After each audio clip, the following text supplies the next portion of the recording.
नमस्कार दोस्तों, स्वागत है आप सभी का एक बार फिर से हमारे YouTube चैनल वेब शिक्षा में। दोस्तों मैं मनीष और आज मैं लेके आया हूँ जो बाकी के लेक्चर में बच गया था, दैट इज नवपाषाण काल। बिल्कुल सही, नवपाषाण काल आज मैं आप सभी को पढ़ाऊंगा और हम जानेंगे डिटेल में कि नवपाषाण काल कैसा था। उसके बाद ये भी जानेंगे दोस्तों कि हमारा हड़प्पा सभ्यता के बारे में जानेंगे। हड़प्पा सभ्यता और कहीं न कहीं सिंधु सभ्यता, जो दोनों एक ही नाम से कहीं पुकारा जाता है, ये दोनों सभ्यता कैसी थी, ये सभ्यता कैसी थी, तो इसके बारे में हम डिटेल चर्चा करेंगे। लेकिन उससे पहले अगर आप दोस्तों इस चैनल पर नए हैं तो इस चैनल को सब्सक्राइब करें और बेल आइकन को प्रेस करना बिल्कुल ना भूलें। और दोस्तों अगर आप हमारे चैनल के साथ पहले से बने हुए हैं तो चैनल को लाइक करें और शेयर करें। तो चलिए दोस्तों, स्टार्ट करने से पहले हमारा टैगलाइन, दोस्तों मत रखो किसी से अपेक्षा, दोस्तों मत रखो किसी से अपेक्षा, बस देखते रहो वेब शिक्षा। तो चलिए स्टार्ट करते हैं।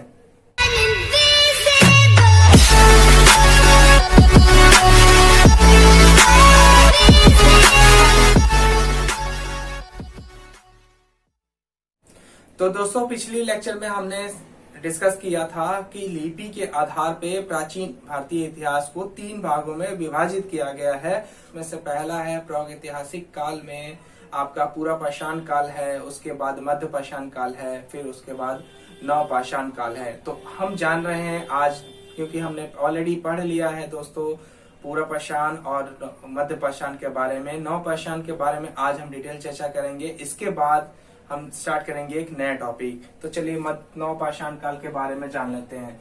दोस्तों मैंने आपको बताया था नवपाषाण काल में मानव कृषि करने लग गया था। जी हाँ, बिल्कुल, मानव उस समय नवपाषाण में आपको कृषि करने लग गया था। उसके साथ साथ कृषि का प्रथम साक्ष्य अगर आप बात करें तो मेहरगढ़ बलूचिस्तान में मिलता है। मेहरगढ़ बलूचिस्तान, ये आपका बहुत इंपॉर्टेंट क्वेश्चन है। क्वेश्चन डायरेक्ट क्वेश्चन आ सकता है एग्जाम में कि आपका कृषि का प्रथम साक्ष्य किस काल में मिला था, तो वो था आपका नवपाषाण काल। दूसरा क्वेश्चन ऐसे पूछा जा सकता है कि नवपाषाण काल में कृषि का प्रथम साक्ष्य कहाँ से मिलता है, तो ये आपका मेहरगढ़ बलूचिस्तान है, बलूचिस्तान से मिला है। उसके साथ साथ अगर आप देखें दोस्तों, दूसरा जो हमारा ये है पॉइंट है, अस्थाई ग्राम बस्तियों का निर्माण शुरू हो गया था। जी हाँ, बिल्कुल, अस्थाई ग्राम बस्तियों का निर्माण शुरू हो गया था। कारण दोस्तों उस समय बहुत सारे जो जितनी भी सभ्यता थी वो अस्थाई निवास नहीं रखते थे, अस्थाई किला नहीं था, कबीला नहीं था उनका। तो बस्तियों का निर्माण उन्होंने स्टार्ट किया अपना नवपाषाण काल में अस्थाई रूप से, ठीक है, जिसे हम ग्राम भी कहते हैं आज के समय में। दूसरा जो पॉइंट है दोस्तों वो है मृदभांड निर्माण। मृदभांड मैंने आपको शायद पिछले टॉपिक में बताया था, वो मैं बता देता हूँ दोबारा से। मृदभांड हमारा बर्तनों को कहा जाता है और मृदभांड हमारा बर्तनें होती हैं, तो बर्तन का निर्माण भी इस नवपाषाण काल में स्टार्ट हो गया था। तो दूसरा जो है आपका पॉइंट, वो धातु का प्रथम प्रयोग भी नवपाषाण काल में हुआ था। दोस्तों ऐसा क्वेश्चन आ सकता है हिस्ट्री से, आपका प्राचीन इतिहास से, कि धातु का प्रथम इस्तेमाल कब स्टार्ट हुआ था, तो दोस्तों नवपाषाण काल में स्टार्ट हुआ था। धातु में भी अगर आपसे ऐसा पूछा जाए कि तांबे का प्रथम इस्तेमाल किस काल में हुआ था, तो हमारा ये क्वेश्चन का आंसर रहेगा नवपाषाण काल में हमारा तांबे का प्रथम उपयोग करना स्टार्ट हो गया था। दोस्तों जो शिकार करने के लिए सभ्यता थी वो तांबे की नुकीली हथियार बनाना स्टार्ट कर दिया था उन्होंने। तो इस तरीके से तांबे का भी बहुत जोरों से उपयोग होने लगा। तो इस उपयोग के कारण अब स्टार्ट होती है ताम्रपाषाण की शुरुआत, यानी कि ताम्रपाषाण काल की शुरुआत होती है।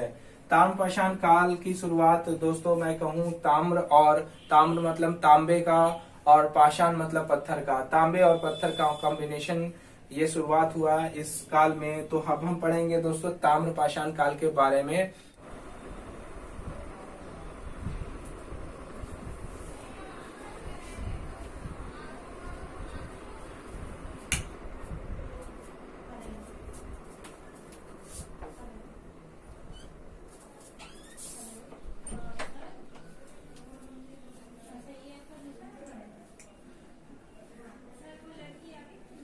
दोस्तों ताम्रपाषाण काल में मैं बात करूं आज, कुछ पॉइंट्स की। तो ताम्रपाषाण काल में आप जैसा देख रहे हैं, मैंने पहले से लिख के रखा है दोस्तों, ताम्रपाषाण काल में आपका मातृ देवी की उपासना प्रचलित थी दोस्तों। मातृ देवी की उपासना ताम्रपाषाण काल में प्रचलित थी। और स्थान विशेष के नाम पे कुछ प्रमुख संस्कृति है, वो निम्नलिखित तौर पे हमारा मिलता है इतिहास में।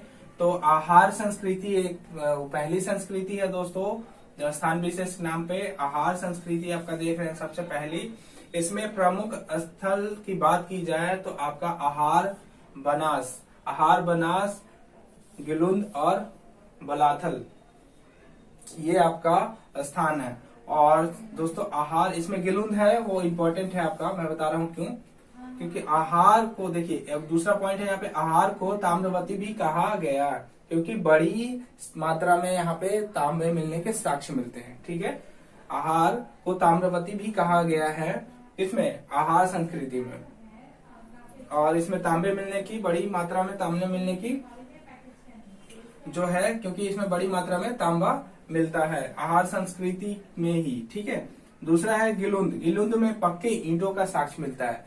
जी हाँ दोस्तों, अगर आपसे क्वेश्चन ऐसे आ जाए किसी भी कॉम्पिटिटिव एग्जाम में, तो कि पक्के ईंटों का साक्ष्य सबसे पहले कहाँ से मिलता है प्राचीन इतिहास में, तो आप गिलुंद मारेंगे वहां पे।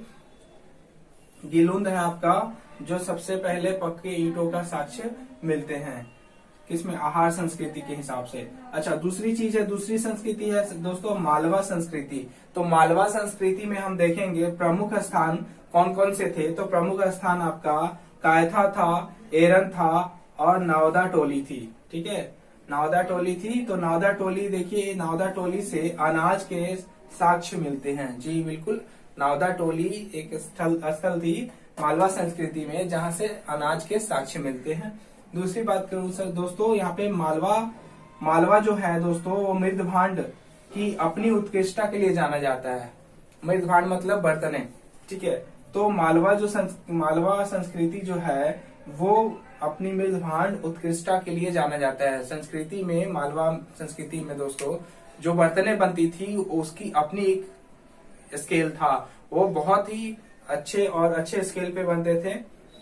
उसकी उत्कृष्टता काफी बर्तनों से बहुत अच्छी थी, इसलिए इस मालवा संस्कृति को अपनी मृदभांड उत्कृष्टता के लिए जाना जाता है। जारवे संस्कृति में प्रमुख स्थान जारवे है, नेवासा है, इमाम गांव और दैमाबाद है। दैमाबाद से हाथी, गैंडा, भैंसा एवं रथ चलाते हुए मनुष्य की मूर्तियां प्राप्त हुई हैं। ठीक है, मनुष्य की मूर्तियां मिली हैं। तो ये काफी चीज दर्शाता है कि हमारे ताम्रपाषाण काल में जारवे संस्कृति में लोग हाथी की सवारी कहीं ना कहीं करते थे और भैंसे की और आपका गैंडा की। तो ये चीज मिलता है दोस्तों। जारवे संस्कृति के स्थल जो मिलते हैं दोस्तों, संस्कृति के स्थल जारवे की मुख्य विशेषता है। जारवे संस्कृति का जो स्थल है दोस्तों, वो जारवे का मुख्य आपकी विशेषता है, जहाँ की वयस्क व्यक्ति के मृत्यु के बाद, देखिए दोस्तों यहाँ पे मैं बता देता हूँ, जारवे संस्कृति में क्या होता था कि जब वयस्क की किसी मृत्यु हो जाती थी, किसी वयस्क की, तो वहां पे अंधविश्वास ये था कि वो मरने के पश्चात वो भूत बनकर किसी को परेशान न करे, इसलिए उसके मरने के बाद उसके पैर का निचला हिस्सा काट कर और उसने दफना दिया जाता था। जी हाँ बिल्कुल, पैर का, यहाँ पे देख सकते हैं जारवे संस्कृति जो है, ताम्रपाषाण काल की बात मैं कर रहा हूँ। इस संस्कृति में यहाँ पे वयस्क व्यक्ति की मृत्यु के पश्चात पैर का निचला हिस्सा काट कर दफना दिया जाता था, ताकि वह भूत बनकर किसी को परेशान न कर सके, जो कि एक अंधविश्वास दर्शाता है। बिल्कुल उन लोगों का अंधविश्वास दर्शाता है इस चीज को। तो अंधविश्वास अभी से नहीं दोस्तों, काफी युगों से चला आ रहा है। तो ये था हमारा ताम्रपाषाण काल की पूरा जो मेन जो आपका था वो मैंने बताया। और इन्हीं मेन टॉपिक्स से आपको क्वेश्चंस अराइज होते हैं, चाहे आप एसएससी के एग्जाम दे, यूपीएससी तक के लेवल का एग्जाम दे या एक निचले हिस्से तक का एग्जाम दे। ठीक है, तो एक बार समरी कर लेते हैं दोस्तों। सबसे पहले मैंने आपको बताया था इतिहास के स्रोत। ठीक है, पहले हिस्ट्री की डेफिनेशन बताई थी मैंने, फिर इतिहास के स्रोत बताया था। इतिहास के स्रोत में मैं आपको बता दूं, दो तरह के स्रोत मैंने बताया था।